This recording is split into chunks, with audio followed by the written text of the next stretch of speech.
My friend sent me this replay because he's just starting GOAT format. So me and you are going to review it, and we're going to suggest better plays that he could have done, and also point out some pro plays as well. So let's see who's going to start first. And remember to hit that like and subscribe, especially if you want to see more Yu-Gi-Oh! GOAT format content. So it looks like our friend Manu is going to start with the Nobleman Crossout Tribe, Giant Rat, Nobleman, and a enemy controller. Pretty good. Now his opponent has the Heavy Storm, Wigeki Break, Delinquent Duo, Gravekeeper Spy, and Tribe. So it looks like he's playing against Chaos Turbo, which is definitely a good deck to playtest against. So they're going to go and draw into a Sinister. They're going to go and T-set the Giant Rat, which kind of makes sense because he's playing zombies, so he's able to afford Rat being banished with Nobleman, and he would rather the Rat gets banished than Pyramid, so it kind of makes sense for him to like set it, and also not really giving information to his opponent in case if he's going to go and summon a monster and swing. So very nice to do that. So now he's going to go and draw into a Spy, and then Duel. You see, that was the mistake. He should cut his deck,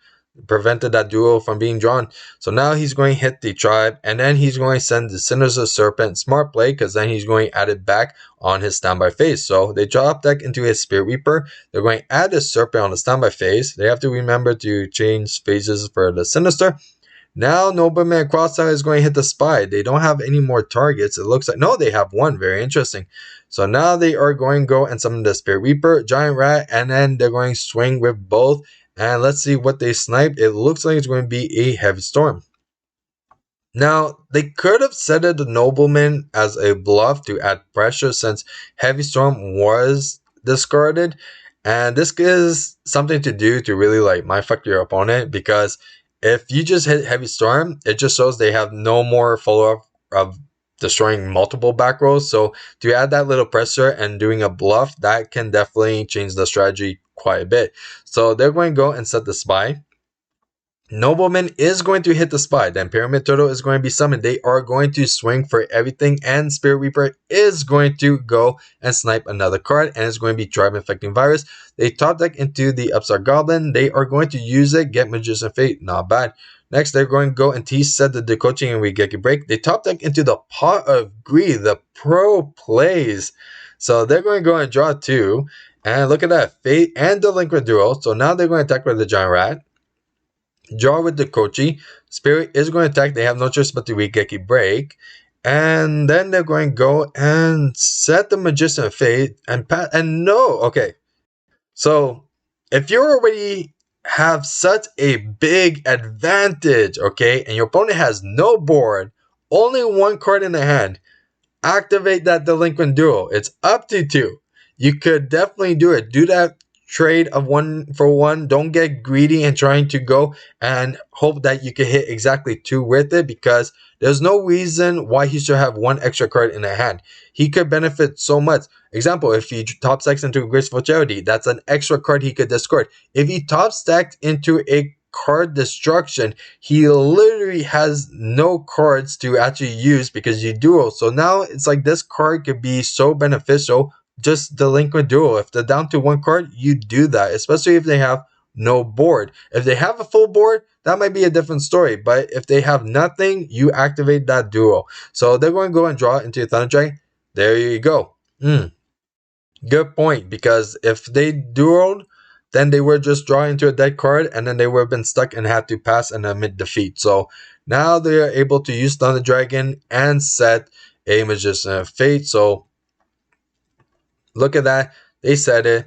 And now they flip the Magician of Fate, and they're going to go and get the Nobleman. Now, some of you might be like, oh, well, it doesn't matter because he had the Magician of Fate and then the Nobleman. Well, it does, because this whole game he did not reveal that he had a Magician of Fate. He had to use more resources on a card that he didn't have to. So now his opponent is fully aware that he's playing Magician Fate in his deck. If he just did the Duel, there was no extra information. Everyone plays the Lincoln Duel. So like revealing this and adding that just gave his opponent a higher advantage of knowing what he has in his deck. So now when his opponent is siding for game 2, he is fully aware what to side against, and especially like, oh, he does play Magician Fate, so maybe I should actually sign in some extra stuff for like face down monsters to deal with flip effects. So this is why you should never use as much resources, and you really have to like be very cautious of your play. So that's why he's going to go and admit defeat after that. And now they're deciding for game two. His opponent is going to start with a Upstart, which is a Fate, Azure Priest, MST, and a Scapegoat. Manu has the Injection Fairy Lily, Book of Moon, Sangan, Spirit Weeper, and Pyramid Turtle. So they draw into Trap Dust Shoe. They're going to go Upstart, get the Sangan. Now they're going to go and summon the Sangan and set 2 and pass. So Trap Dust Shoe is going to give his opponent even more information of where he's playing. And they're going to go and return the Sangan. Now Graceful Charity is going to go and draw 3 and discard the Spirit Weeper and Injection, which is kind of smart because you're going to get rid of stuff that your opponent is aware of, so it kind of makes your hand like still hidden a bit. I wouldn't have discarded actually. Well, it's not bad to discard. Yeah, you know what? I think that is actually the correct one because I was even thinking about this, and I'm like, no, there's no point because yeah, I feel like having a beater guaranteed on the board to summon to swing is much more important. So they're going to go and set the Pyramid Turtle. Now MST is going to hit and they're going to pass. And it looks like they're going to put the Sangan in defense and the Faith. Now they draw into a Kaiku, which is very good. They're going to go and summon the Kaiku. They could potentially do a nice little... No, there's not really a point to... do the Injection Fairy Lily. So yeah, the best play is actually just to swing with those two. Magician of Faith is going to add the MST, then Pyramid Turtle.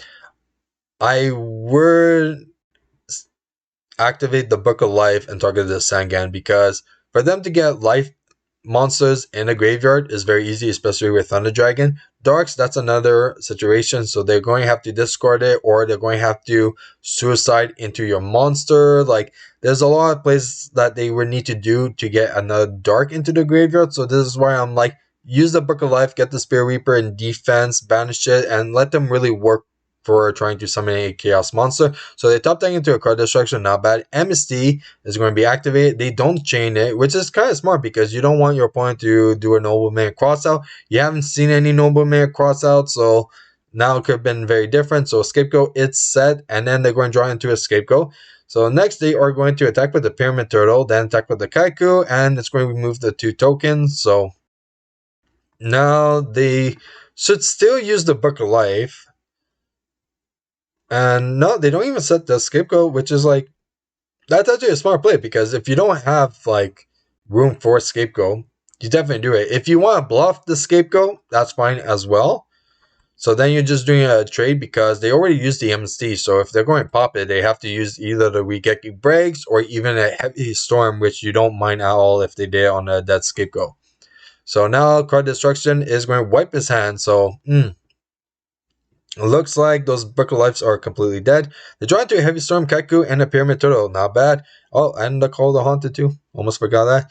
So Upstart is going to draw 1. Then they are going to set 2 and pass. So Kaiku is going to attack into the Spy. Spy is going to be flipped. And then they're going to attack with the Pyramid Turtle. I would have activated the Heavy Storm because like you don't see any, like they had no traps and now the setting, so it could be a potential trap. So and you know, if it's a Scapegoat, it's completely dead. They are doing the Sakuretsu.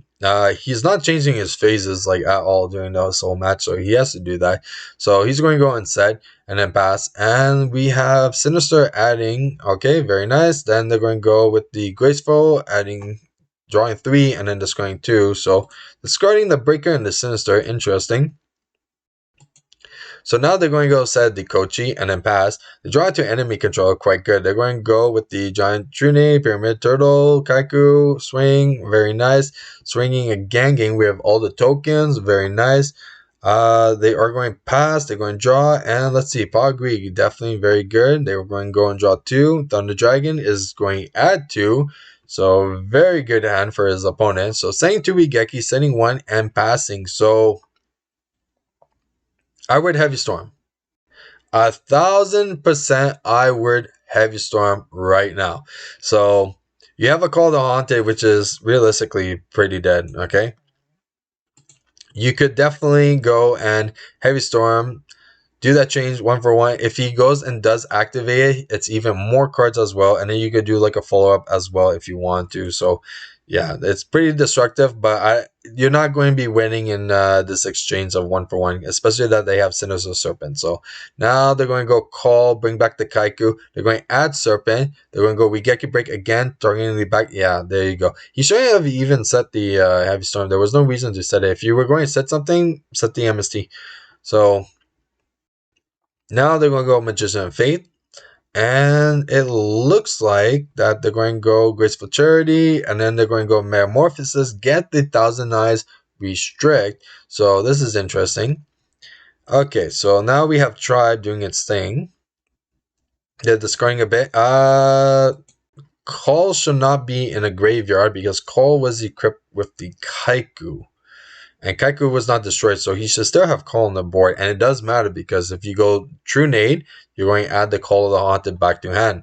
So that's one thing to note. So Call should stay, and then they're going to attack with the Thousand Eyes Restrict. They have Book of Life, not bad. They have MST as well that could handle the Kaiku. Enemy controller is quite good too. They could actually do quite a bit of plays if they want to just do an enemy controller. Either take this, attack, or take this to discard. So they're going to draw into a BLS. That is quite good. They are going to attack for 18, which I'm not a big fan. I'm like, why are you taking so much damage if you could just MST this? And then they were had a deck card, and they have to come into a Chaos play to get rid of it because they can't really do Tribe or it's going to go and blow all the spellcasters. So Magician of Fate is quite good. They are going to go Book of Life and supposed to summon the Spirit Reaper. There's not really a point to do that if you're not really going to command to further play. So they could just set the Faith instead and the MST. But the Book of Moon did not need it to be activated because Tribe is just going to get rid of it. And then they're going to go BLS, and that's going to go and pop that. They are attacking once again. Is he going to do the MST? No, he still does not. Why? He's taking so much damage for no reason. And he did have like decent follow-up because he could have done like the enemy controller. Like, actually, yeah, he could actually do a decent one. So let's see. So creature swap. Yeah, there was no point of the Book of Moon, Book of Life being used. So yeah, he could actually do like quite a bit because even with MST on that follow-up, or if he wants to draw more and more, he could do, as soon as this is gone and this is free to be used, he could go the Kaiku, enemy controller, take the BLS, swing, then creature swap, take a spy, like have a free play like that. That is definitely very good. Now he's going to take another 18. His opponent sets and pass, and he's not activating that MST, and I have no idea why. So now they're free to use that MST for some strange reason, and yeah, that is game. Yeah, that could have been very avoided completely. So now we're into game 3. Man is starting with the Book of Moon, Kaiku, Delinquent Duel, Torrential, and Escape Go. His opponent has the Breaker, Kaiku, Night of Sealand, Tribe, and Magician of Fate. Very nice. So he draws into a Book of Life. Delinquent Duel is going to snipe. Now, as long as it hits the Tribe, the Kaiku, or the Breaker, they're all good. If it hits the Night of Sealand or the Faith, they're just going to go and do a fair trade. So now they're going to go and hit the Night of Sealand. So Night Assailant, when it's discarded, you're going to go and add a flip effect monster, so the fate goes back. So like I said, it was just a trade, and that's why he wanted to hit one of these ones, because then it will actually hit 2 cards. So now they're going to go and set 2 and pass, and it looks like they're going to go Thunder Dragon, adding 2, which is quite good. Then they're going to go with the Kaiku, and they are going to swing. So they're going to go and activate the Scapegoat and lose 1 token. Now no movement crossout is drawn. They are passing. Sakuretsu Armor is definitely a good top deck. They're going to go with the Tribe, Calling Beast, and Prio most likely. So they could chain the Torrential, and they should chain the Torrential, because if you're not using this on the follow up turn, you don't know if they're going to summon a monster. They could just swing multiple times and then you're screwed. So now they're going to go and draw into a Premature. They are going to just pass. They're really relying on that Torrential, which is so bad. So now we're going to see them do a Breaker. So this is a misplay. He should not have summoned. If your opponent's not doing anything, just swing with these 2 and you're completely fine. And what's coming through was you set the Dekochi and there you go. But there was no reason for him to summon that breaker. He's going to get punished for it.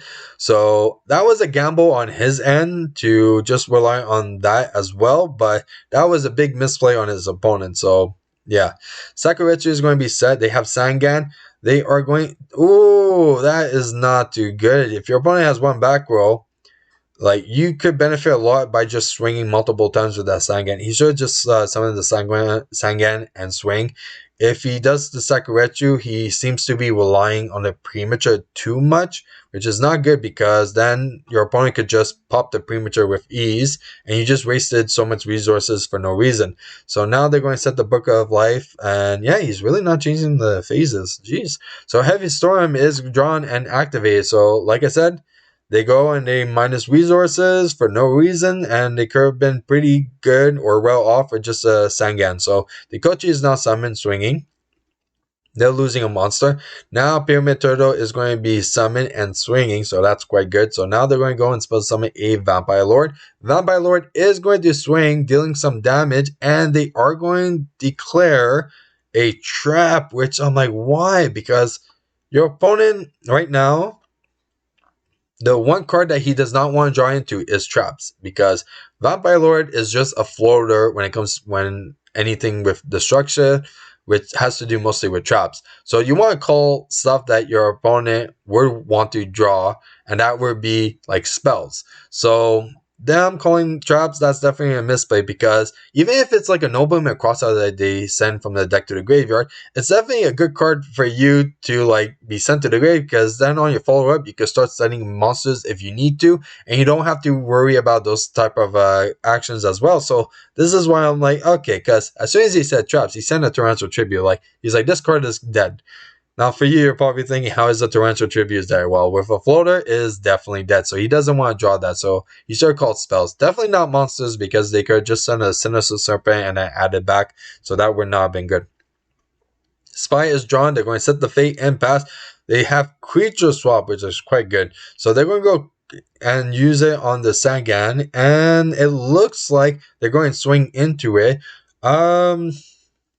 They already have a few lights and darks, so the Book of Life wasn't so impactful, but if it was, I would have done the Book of Life instead. So then you would attack into the pyramid, special summon another Beater, and attack with both, so that would have been quite well. So they're going to go and add, and they're going to add a Injunction Fairy. They go and they select another drop. Yeah, you see, they're just sending stuff that they really don't want to draw, so that's why they should have called spell. They top deck into a Chaos Orc, not bad. They are going to special summon it and then banish the Vampire Lord.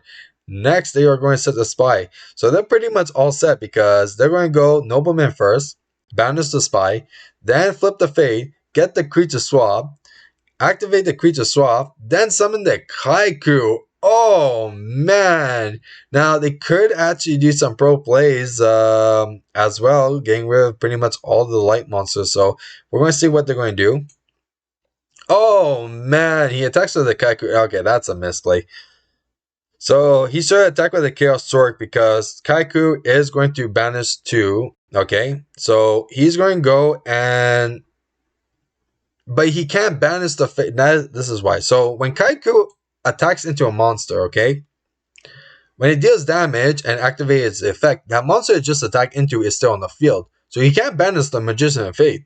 So it's not even part of the graveyard. So he had to banish one of these other cards instead. So this is why he should attack with the Chaos Orc first, then attack with the Kaiku, and then banish the 2 remaining lights. So that is definitely a misplay. But also another thing to note is that he still has a Thunder Dragon in hand. So this is why you should keep track if they still have Thunder Dragons, because if you think about it, he banished those 2. He only has 3 darks.